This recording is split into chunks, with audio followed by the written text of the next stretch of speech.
Zoti Jaulon Naçi, faleminderit që pranoi ftesën time për të dhënë këtë intervistë ekskluzive për Art TV Kanada. Faleminderit juve për ftesën dhe mirë se erdhët në ambientet e Teatrit Kombëtar të Operës dhe Baletit dhe Ansamblit Popullor. Zoti Jaulon, të nisim pyetjen e parë me momentin më final në jetën tuaj ndoshta, si erdhi emërimi juaj në krye të këtij institucioni më madhor të artit dhe kulturës shqiptare? Po, në fakt, emërimi ishte diçka e papritur, por aq sa e papritur dhe me shumë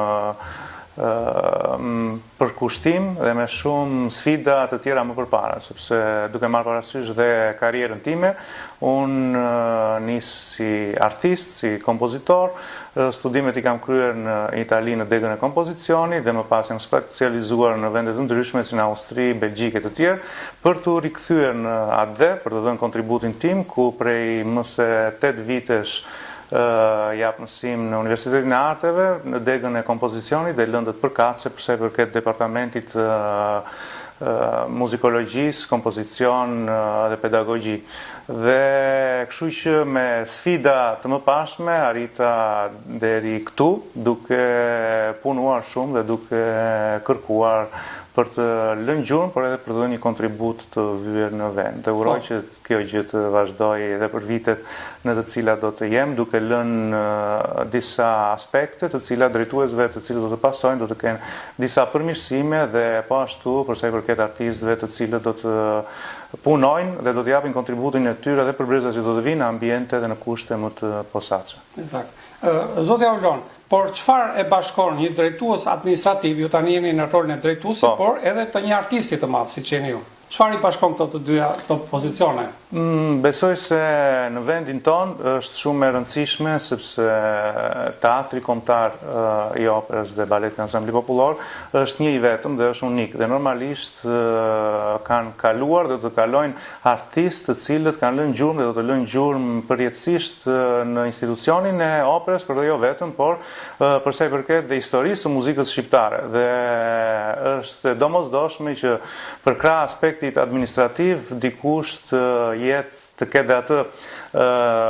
ndjesin dhe të përjetoj ato çfarë artistët e mëdhenj kanë kaluar dhe kanë përjetuar dhe mund t'i shohim aspektin artistik për të vazhduar në gjurmët e historisë. Pra, zoti Jaulon, deshet të thonë që qenia juaj si artist ta bën më të lehtë punën si drejtues i këtij institucioni, apo jo? Mund të them se jo se ma bëm punën më të lehtë, sepse ndoshta duke hedhur një vështrim në teatrot, në shumë teatro në botë, që ndoshta dhe sot ata po rikthehen përsëri tek aspekti pak artistik i drejtuesit të përgjithshëm, sepse shoh që edhe në vende si Itali e të tjerë, po i rikthehen pak aspekti të cilët duan që drejtuesi të ketë edhe një qasje artistike, sepse e bën më të ngushtë raportin me artistët dhe jo vetëm, po dhe me drejtuesit e tjerë të kategorive të ndryshme të cilët ndoshta jo detyrimisht kanë qenë artist. Pra, ndjeshmëria, por edhe përjetimi disa aspekteve të cilat kërkojnë dhe aspektet teknik përsa i përket artit, është njohja e mirë e tyre bën më të lehtë punën për ta, jo vetëm për drejtuesin. Drejtuesin normalisht ka më shumë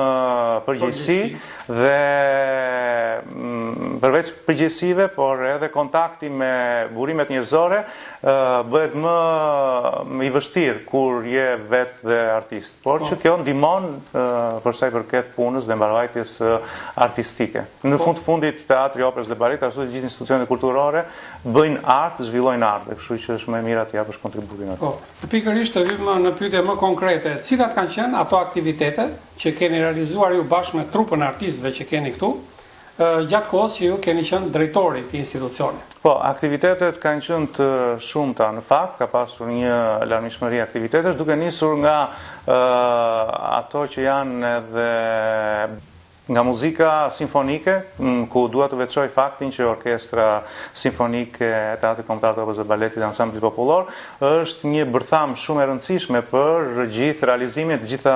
veprave, duke përfunduar te gjinia më e madhe siç është opera. Kështu që duke pasur një bërtham shumë të fortë dhe të gjitha lidhjet dhe ndërlidhjet me kategoritë dhe pjesët e tjera të drejtorive të Teatrit Kombëtar të Baletit bëhen edhe më të lehta. Kështu që investimi dhe aktivizimi i Orkestrës Simfonike të Teatrit Kombëtar të Operës dhe Baletit ka qenë shumë i madh këtë vit, duke marrë parasysh që kemi nisur vitin në janar me koncertin numër 3 të Rachmaninovit me një nga pianistët më të mirë italian sot, i cili është Giovanni Bertolazzi, që interpretoi me Orkestrën e Teatrit Kombëtar të Operës dhe Baletit të koncert ku ishte gjithë sold out për një koncert simfonik, dhe kjo gjë vazhdoi dhe përtej me koncertin Tchaikovsky për piano, me koncertin për violin, me së fundmi me instrumentistin virtuoz Giuseppe Gibboni, i cili luajti koncertin numër 2 të Paganinit me orkestrën këtu dhe me orkestrën në Itali. Po ashtu kemi pasur gjithmonë duke lidhur me muzikën simfonike, vepra të autorëve të rëndësishëm nga Tchaikovsky, Dvorak, Rachmaninov e të tjerë, të cilët kanë performuar me simfonit nga më të bukurat repertorit botëror muzikor. Dhe më vjen mirë që edhe në koncertet simfonik publiku ka qenë gjithmonë duke ushtuar, duke përgëzuar dhe cilësinë, po dhe orkestrën dhe repertorin që është përzgjedhur. Kjo ka ndikuar dhe më pas në të gjitha ato ndërlidhjet e tjera me trupat e tjera, me baletin, ansamblin, muzikën e dhomës, të cilët ka pasur shumë koncerte dhe në ambientet në hallin koncertor të Teatrit Kombëtar të Operës dhe Baletit, deri tek gjinia më e madhe që është opera, ku së fundmi patëm një produksion të ri. Kemi pasur 2 nga emrat kryesor të regjisë, Zeffirelli dhe Ugo De Anna, për sa i përket Aidës dhe Traviatës, që së fundmi u vendos në Teatrin e Operës dhe Baletit pak javë më parë, ku dhe ajo ka qenë sold out me një produksion të ri, me trupën ton të solistëve, të korit, të orkestrës, të baletit, të cilët patën një sukses shumë të madh për sa i përket vendjes në skenë të këtyre veprave, dhe së shpejti do të kemi dhe të tjera. Po, zoti drejtor, të gjithë ne që banojmë në Tiranë kemi parë që për disa kohë Teatri i Operës dhe Baletit u nështrua një rekonstruksion e gati thelbësor. Po sa ka ndikuar kjo edhe në rritjen e kushteve të artistëve që punojnë këtu? Patjetër, unë në ato vite kam qenë si publik, ku kam marrë pjesë duke dëgjuar shumë aktivitetet Teatrit Kombëtar të Operës dhe Baletit dhe të trupave, por mund të them se kushtet janë përmirësuar goxha, duke marrë parasysh që artistët kanë pas vështirësi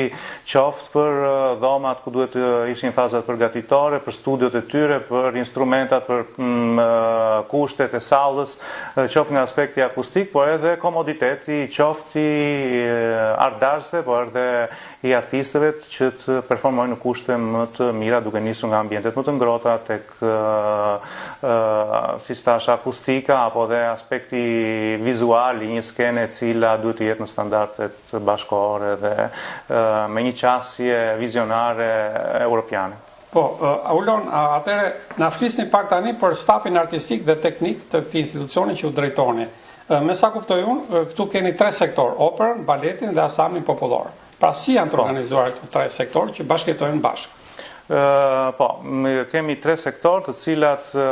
jo detyrimisht janë të ndara, por shpesh herë janë dhe shumë të ndërlidhura. Përveç ansamblit popullor, që është një vlerë jashtëzakonshme, kori, orkestra, solistët dhe baleti shpesh herë ndërveprojnë me njëri tjetrin, sepse duke marrë parasysh si thashë bërthama e Teatrit të Operës është dhe orkestra, e cila është prezente qoftë në gjininë e madhe të operës, së bashku shpesh herë edhe me trupën e baletit, por dhe vetë orkestra me trupën e baletit. Kështu që kemi një bërtham e cila aktivizon të gjitha trupat. Kemi orkestrën e ansamblit popullor së bashku me trupën e ansamblit, me solistët dhe korin dhe valltarët, të cilët kanë programacionin e tyre, por trupat e tjerë janë të ndërlidhura dhe gjithmonë janë në koordinim qoftë për kalendarin, por edhe kur ka aspekte që duhet të ndërveprojnë me njëri tjetrin. Po, gjatë sezonit që shkoi, gjatë verës që shkoi, Teatri Kombëtar i Operës dhe Baletit dhe Ansambli Popullor organizuan një sër shfaqjesh në qytete të ndryshme të Shqipërisë, çfarë qëllimi kishin këto turne dhe si u pritën nga publiku artdashës shqiptar? Po, është shumë e rëndësishme që mbi të gjitha përsa i përket ansamblit popullor, që jo vetëm shqiptarët, por dhe turistët, cilët këto vite kanë qenë të shumt në vendin tonë, të njohin atë çfarë ne me të vërtet mund të krenojmë. Dhe është tradita, është kultura jonë, është identiteti ynë, dhe më së miri janë kostumet, është trashëgimia materiale dhe jo materiale, të cilat ansambli kombëtar i Valleve Popullore i përfaqëson më së miri. Kështu që duke zbritur në për qytete atje ku ndoshta shumë turistë, por edhe vetë qytetarë në qytete të ndryshme nuk kanë mundësinë që të vinë në Tiranë, por në një periudhë e cila është një atmosferë shumë e bukur për të gjithë shqiptarët me kohën në verë në qytete ku shumë njerëz vinë nga diaspora, por dhe turistë që bashkohen për festa familjare, ansambli zbret në për sheshe duke bërë më të gëzueshme ditën, por duke njohur dhe duke mos harruar traditën dhe vlerat kombëtare. Po, gjithashtu një turne të tillë bët ju dhe pak ditë më parë në Itali. Po. Ku konsistoi ky turne dhe çfarë shfaqesh? Po, në Itali ne patëm një turne me 2 nga pjesët e Teatrit Operës dhe Baletit të Mësishme, cila ishte orkestra simfonike me koncertin numër 2 të Paganinit me violinistin virtuoz Giuseppe Gibboni dhe me një program shumë të larmishëm duke nisur nga Korsakov, Stravinsky dhe Respighi, për festivalin Respighi në Bologna. Ndërkohë, po ato ditë dhe ansambli me trupën e vet ka qenë prezent në Bolzano dhe Rovereto në 2 teatro ku pati një shfaqje gala me gjithë trupën duke nisur nga vallet, këngët e të tjera. Të dyja shfaqjet kanë dalë me sukses, duke marrë parasysh dëshirën e madhe jo vetëm të shqiptarëve që jetojnë në Itali për sa i përket kërkesës së madhe për të qenë prezent në shfaqjet e ansamblit, por edhe të një pjesë tjetër që ndoshta është e rëndësishme që edhe ne të fillojmë të ballafaqohemi me teatrot ndërkombëtar. Vazhdojmë të qëndrojmë së bashku, jemi në zyrën tuaj, në zyrën e drejtorit të Teatrit Kombëtar të Operës së Baletit dhe Ansamblit Popullor. Është një kënaqësi për mua që ju nuk jeni vetëm një drejtues administrativ, por jeni dhe artist në vetë, jeni diplomuar në Itali si artist. Pyetja e radhës është një aspekt që tërheq vëmendjen është dhe përfshirja artistëve tuaj në premierat e teatrit. Pra si erdhi ky bashkëpunim dhe ku konsistojnë bashkëpunimet e artistëve tuaj me artistët e teatrit? Po, në fakt është një aspekt shumë i rëndësishëm dhe shumë me vlerë për sa i përket emrave të minjor botëror, të cilët vinë dhe ata shohen duke performuar në sallën e Teatrit Kombëtar të Operës dhe Baletit, aq më tepër duke u bashkangjitur trupave të ndryshme të teatrit. Tu përmendim solist me instrument, siç ishte pianisti që thash Giovanni Bertolazzi, violinisti Giuseppe Gibboni, po ashtu ka pasur koreograf të jashtëzakonshëm, duke marrë parasysh dhe festivalin që sapo zhvillohet dhe këto ditë International Dance Festival, duke nisur që nga koreografi i mirënjohur Angelin Prelocaj, së bashku me Iri Kilian, koreograf të tjerë të cilët Robert North kanë performuar duke dhënë nga arti elitar i koreografisë dhe jo vetëm, po ashtu solist, këngëtar të cilët kanë qenë që nga bashkëpunimet personaliteteve shqiptar që jetojnë jashtë, duke nisur nga soprano mirënjohur Remonela Jao tek soprano Marigona Cerkezi, së fundmi me Traviatën kishim soprano Zuzana Markova, për te të gjithë solistëve të Teatrit Kombëtar të Operës dhe Baletit që kanë dhënë një kontribut të gjatë në teatr, duke marrë parasysh dhe eksponentët kryesor për sa i përket regjisë, siç ishte Zefirelli apo Ugo Deana, që për herë të parë një regjisor me një emër dhe një kalibri botëror vjen me produksionin e tij në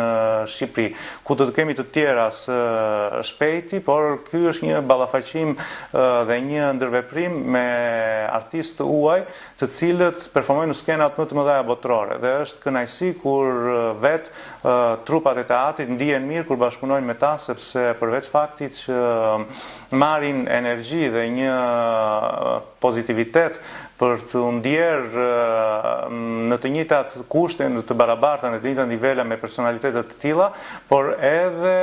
për sa i përket imazhit të institucionit i cili ngrihet duke marrë parasysh që këta emra performojnë me orkestra dhe me trupa të teatrove nga më të mirët në botë. Dhe ky është një mesazh shumë i mirë për të thënë që dhe ne jemi aty, jemi së bashku me ta dhe nesër pas nesër mund të jetë një ndërveprim anasjelltas ku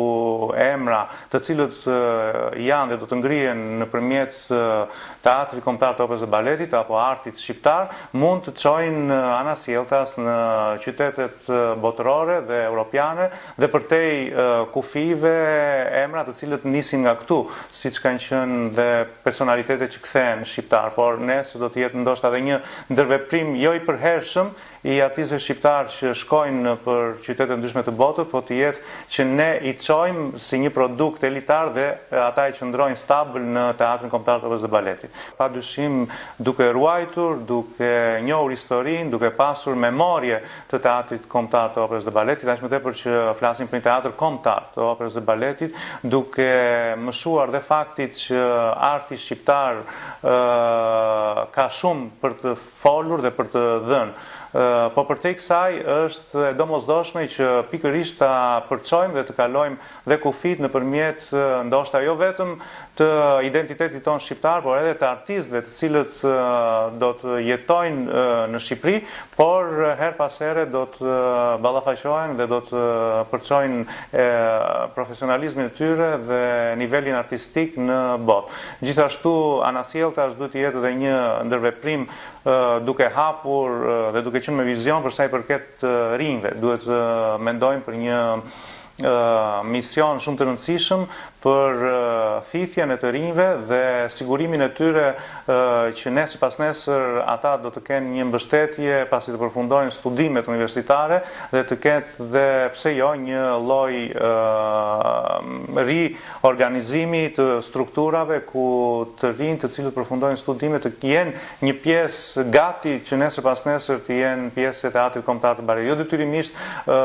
mund të punsohen të gjithë sepse ne dim shumë mirë që struktura është një pjesë që do kohë që të ndryshoj, por të ketë një lloj, si të themi, një lloj mbështetje profesionale akademike, të cilët janë gati sadoherë që të ketë, siç po ndodh dhe tani që në të gjitha performancat e orkestrës simfonike dhe në të gjitha koncertet apo operat, instrumentistë të ndryshëm të cilët janë të rinj që ndodhen në Universitetin e Arteve apo në orkestra të tjera, si është orkestra e forcave të armatosura, janë prezent së bashku me trupën e teatrit kombëtar të operës dhe baletit për të dhënë kontributin e tyre, për të pasur dhe për të kaluar sfidat të cilat me profesionistë të cilët kanë vite që japin kontribut në teatrin e operës dhe baletit, janë mësuesit e tyre më të mirë dhe është eksperienca më e mirë që ata të ballafaqohen në skenë, në një skenë elitare siç është salla e teatrit kombëtar të baletit ku gjithë dashësit i duartorkasin dhe marrin emocione. Po, dhe në fund të kësaj interviste, zoti Aulon, a keni një mesazh për të dhënë, me që edhe titulli i emisionit tim është ekskluzive për diasporën? Cili është mesazhi që do përçoni jo vetëm për diasporën, por për gjithë shqiptarin? Unë duke marrë parasysh që kam jetuar për më se 13 vite jashtë Adeut, studimet e mia filluan kur isha në moshën 18 vjeçe në Konservatorin e Udines, më pas kam bërë specializimin si stazh në fillim në Salzburg në Austri, një vit në Mozarteum ku ka qenë koncerti im i parë recital dhe më pas në Belgjik dhe derisa të emërohesha si drejtor i Teatrit Kombëtar të Operës dhe Baletit, kam zhvilluar aktivitetin tim si kompozitor në disa qytete të ndryshme të botës dhe ndjej veten pikërisht për të dhënë një mesazh për ata shqiptar të cilët me mall dhe me dëshirë që të shohin vendin e tyre ku flitet dhe për aspekte shumë pozitive. Arti është një nga format më të bukura për të shprehur bukuritë e shpirtit të shqiptarëve në të gjitha aspektet. Dhe nëpërmjet artit ne pasqyrojmë vuajtjen, nëpërmjet artit ne pasqyrojmë sakrificën që bëjmë prindrit për të çuar dhe për të siguruar një të ardhme për fëmijët e tyre, ashtu siç kam qenë unë një prej tyre, dhe sot ka të shumë, të cilët shkojnë për te kufive për të marrë një edukim sa më të mirë dhe për të rikthyer në ADE. Kështu që mesazhi është që ta mbështesin artin dhe artistët shqiptar, sidomos që me sakrifica ndjekin rrugën e bukur të artit duke promovuar vlerat e kombit. Falenderoj sinqerisht për ftesën time për të intervistë ekskluzive për Art TV Kanada. Dhe unë ndjeva shumë i privilegjuar që isha në këtë zyrë bashkë me ju, me një artist si ju, dhe drejtues teatrit kombëtar të operës dhe baletit dhe Ansamblit Popullor. Ju faleminderit shumë, sepse është kënaqësi të kesh intervista të tilla ku dëshira e mirë për të pasqyruar të vërteta dhe realitetet dhe vizionin që drejtuesit, jo vetëm unë, por gjithë, duhet të kemi për të vendosur ato gurët e çmuar që nesër pas nesër do të jenë pjesë e historikut të artit shqiptar. Dhe kontributi juaj do të ngelet gjatë në uroj, unë do të mundohem të bëj më të mirën dhe duke marrë parasysh që artistët shqiptar kanë vlerat jashtëzakonshme. Faleminderit shumë. Faleminderit.